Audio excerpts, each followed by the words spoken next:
Okay, pioneers, so your English task for today is to do a little bit of writing, almost like a big write, but this time at home. So I'm going to show you my example, which is just a small paragraph, but thinking about everything that we've used this week in terms of adverbials, adding adverbials to sentences to help modify sentences and add some extra information too, and using the correct punctuation. So you need to either choose your mild, medium, or spicy challenge, and they're all around this picture, which you should have looked at already and done a little bit of brainstorming, maybe answer these questions on the side to kind of get some ideas and get your thought process going now to write your paragraph or story.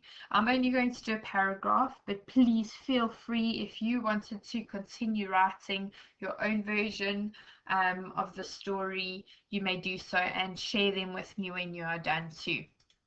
So when we're writing a story or a narrative piece of writing, so narrative is like what we would read in our storybooks. Narratives often have three main types of adverbials, and they are here on your slide as an example. So you've got adverbials of time, which tell us when something is happening, adverbials of place, where something is happening, and then the adverbials of manner, which is how something is happening. So really do try and include all three of these in your writing, and I will check whether I have done so too as we go along. Okay, so based on the picture, I was thinking that obviously there's something at the end of this path that the girl is slowly being drawn towards, and in my mind I was thinking that it's kind of like a haunted house or an old manor house, something at the end of that path through the woods that is drawing her in. So I'm going with a house, but I'm thinking I'm going to start by referring to what's in the distance, and I'm going to start with a fronted adverbial in this case, in the gloomy distance, in the gloomy distance, and we know that needs to be followed by a comma because it's a fronted adverbial. The old manor house, and manor house will do with capital letters because it's a place, the name of the place. The old manor house stared at her, tempting her to come inside. Full stop.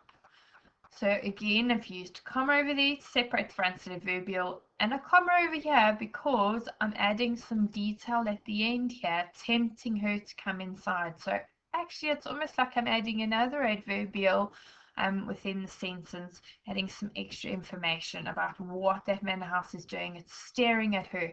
This over here, can a manor house really stare? No, so I've used some figurative language. I've used personification.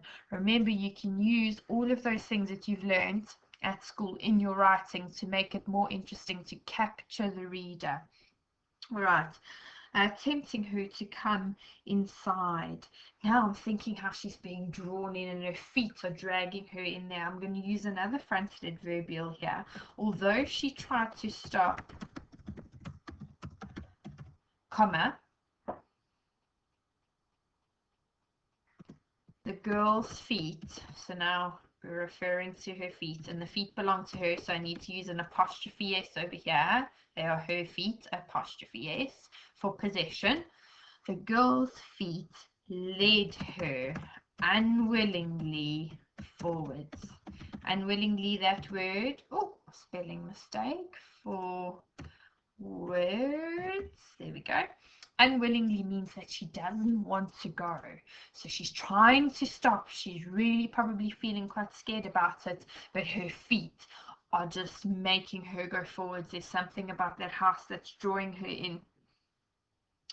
And now I'm thinking as she's going down the path, I want to refer to the trees around her, maybe include something about the setting, what's going on in those trees, or what's happening with the weather around her. The wind, oh no, before I think about the wind, let's talk about the trees. So the ghostly trees, we want to really make it sound like everything's a bit creepy and eerie within the story. The ghostly trees' branches And actually, I need to include an apostrophe there because the branches belong to the trees. The ghostly trees' branches creaking loudly. Loudly, what is loudly? Remember, this is an adverb. So not only am I using adverbials, I'm using adverbs too, which are our ly words. How were the branches creaking? They were creaking loudly as the wind howled behind her. Howled behind her. So creating a picture in the reader's mind of everything that's going on as she's walking down this path. So now she's getting closer and her feet have carried her along. She's approaching this front door. So she approached the front door.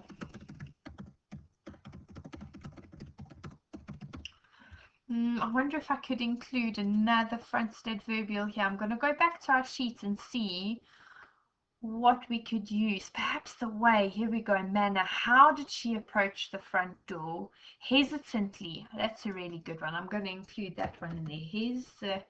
Hesitantly. So she doesn't want to do it. We know she's really hesitant about going. So hesitantly she approached the front door and reached to turn the handle. And I'm going to end there. So I haven't written a very big paragraph, but I think I might leave it there and leave the rest up to you. You could write your own from the beginning, or you could use mine that I've just done here and then continue the story. But remember, your task is to try and include those adverbial phrases that we've been using all week. And again, they don't always have to be a fronted adverbial. Let's quickly see. So if I do fronted adverbials in blue, I've got quite a few fronted adverbials, but I also have used an adverb. So we've got loudly. If I change that, say, to green, we have an adverb. And perhaps you could think about maybe moving these around in the sentence. So instead of saying, although she tried to stop, you could move that to the end and change it to the girl's feet. So we need to get rid of that. The girl's feet led her unwillingly forwards, although she tried to stop. So again, we've included that adverbial phrase, but now it's at the end of the sentence and we don't need a comma. You would just have a full stop at the end. So you could have them in the front, have them at the end, have a little play around it where you position them within the sentences, depending on the effect that you want for the reader. I look forward to reading your stories. It would be really great if you could take a nice clear picture so that I can read them, or if you can, you could type it up in Microsoft Word and save it and attach that file to your portfolio on Dojo. Okay, good luck.